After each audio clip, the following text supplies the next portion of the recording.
syariah itu arti bahasanya itu jalan besar. Jadi apa itu? Jalan besar ya. Syariah itu karena sebagai jalan, kita kan nggak bisa berjalan kalau nggak ada jalannya.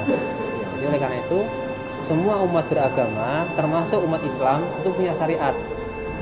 Yaitu cara sholat, cara bantu orang, cara haji, cara berekonomi, cara ya berbagai aspek kehidupan itu ada syariatnya.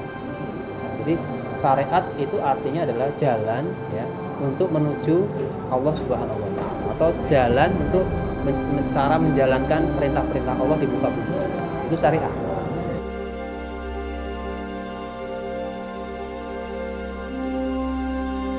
Sekarang makin dikecilkan ya. Tadi kan syariat dalam arti besar. Nah, sekarang syariat dalam implementasinya atau dalam arti kecilnya itu adalah ada yang mengartikannya sebagai fikih. Fikih itu yang sifatnya sudah praktik, kayak bagaimana syariatnya sholat ya, berarti diajari dari mulai wudhu, ruku, nah itu namanya syariat dalam sholat, fikih ya. Kemudian dalam ibadah kurban, dalam ibadah haji, itu sudah namanya udah fikih. Jadi syariat itu sebenarnya lebih luas daripada urusan ibadah. Nah, sekarang pertanyaan kalau bagaimana, apakah benar Anis Sandi tadi ya kalau menang gitu ya, programnya juga. Nah, saya mau konfirmasi dulu. Saya pernah mendengar kabar katanya ini tidak benar.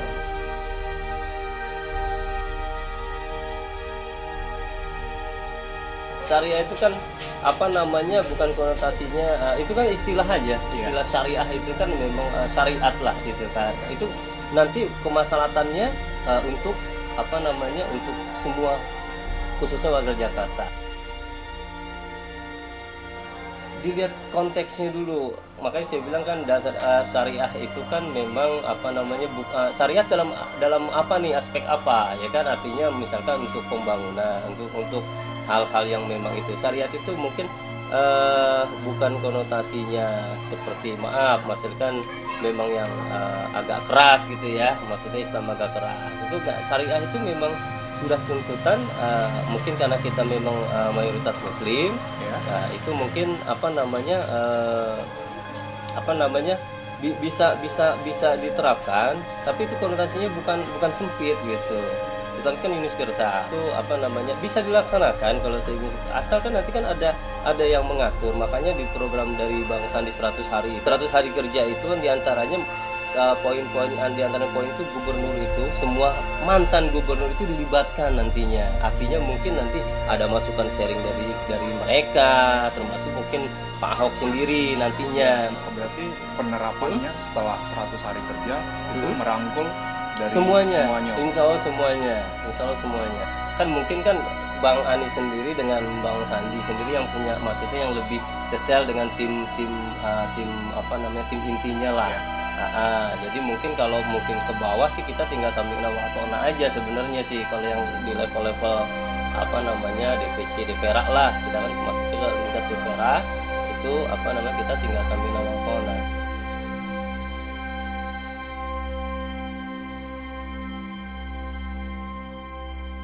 Kalau saya berpendapat semua itu kan melibatkan, mungkin karena memang sekali lagi mohon maaf karena memang kita kebetulan memang muslim ya, kebanyakan muslim, dan juga kemarin kan mungkin ini settingan Allah juga ya, artinya mungkin karena Pak Ahok mungkin kepleset gitu kan, jadi kan secara tidak langsung apa namanya istilahnya jadi bumerang sendirilah sebenarnya.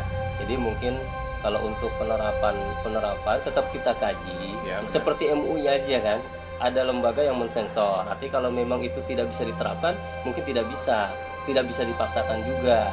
Jadi sesuatu itu kalau memang tidak bisa memang banyak orang yang tidak setuju ya. Itu apa namanya, tidak bisa dilakukan. Kalau Jakarta bersyariah, jujur kan kalau gue sendiri kan non muslim ya. Kalau gue sih kurang setuju, karena Indonesia itu kan NKRI, Negara Kesatuan Republik Indonesia, Bhinneka Tunggal Ika, yang berbeda-beda. Karena Jakarta juga termasuk Indonesia, jadi menurut gue kurang setuju karena perbedaan itulah yang membuat kita kayak menjadi unik di mata orang luar negeri.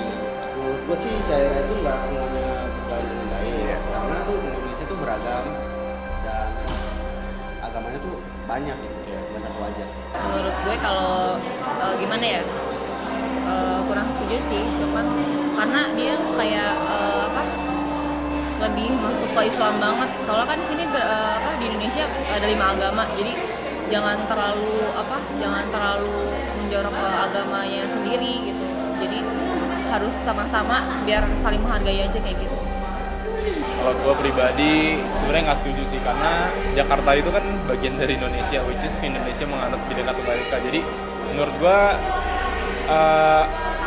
beragam agama memang sudah seharusnya ada gitu di kota ini, bukan hanya satu agama. Itu pun menurut pemimpinnya gitu, karena dia mau semua menjadi Islam, jadi harus syariah gitu kotanya. Menurut saya nggak setuju sih gitu. Sebagai salah satu warga kota Jakarta yang udah lama juga dan tahu gitu di Jakarta ini memang kaya kan perbedaannya gitu, jadi menurut saya nggak setuju.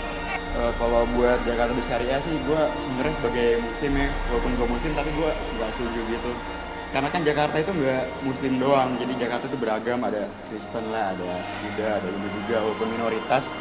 Tapi kan kita kan harus menghormati, kita nggak bisa langsung blek jadi Jakarta syariah gitu. Jadi kayak nggak etis aja gitu sama agama-agama lain gimana gitu.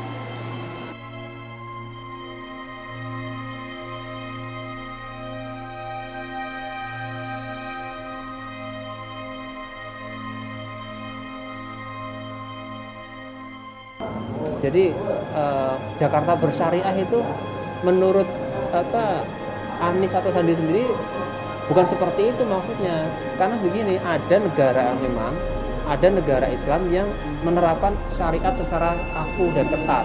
Contohnya apa? Misalnya di Timur Tengah, negara-negara bentuk negara Islam ya, kayak di Saudi, yaitu misalnya orang mencuri ya dipotong tangan, itu namanya syariat. Tapi di Indonesia kan tidak. Kemudian kalau misalnya berzina ya, zina itu dirajam. Nah, itu di sana di Saudi disebut dengan syariat Islam. Nah, kalau itu diterapkan di Indonesia atau di Jakarta ya pasti tidak cocok. Itu loh. Jadi saya mau tanya dulu, benar nggak programnya Anies Sandi itu Jakarta bersyariat, maksudnya seperti itu? Karena saya pernah membaca sendiri, Anies tidak bermaksud seperti itu. Itu menurut beberapa pakar, kalau diterapkan seperti itu lagi namanya mundur ratusan tahun yang lalu. Padahal kita ini udah maju, ditiru oleh negara-negara. Coba adik bayangkan nih, negara mana yang tidak perang sekarang? Taruhlah yang katanya nih menegakkan syariat Islam kayak di Timur Tengah. Jadi apa sekarang itu? Anda lihat di TV itu Irak. Anda lihat di TV yang isinya rumah dibom, orang pada mati semua. Apa begitu maunya syariat itu kan, yang boleh menghalalkan darah orang lain. Nah, jadi yang negara yang satu-satu negara yang banyak orang Islamnya itu Indonesia, ya aman begini.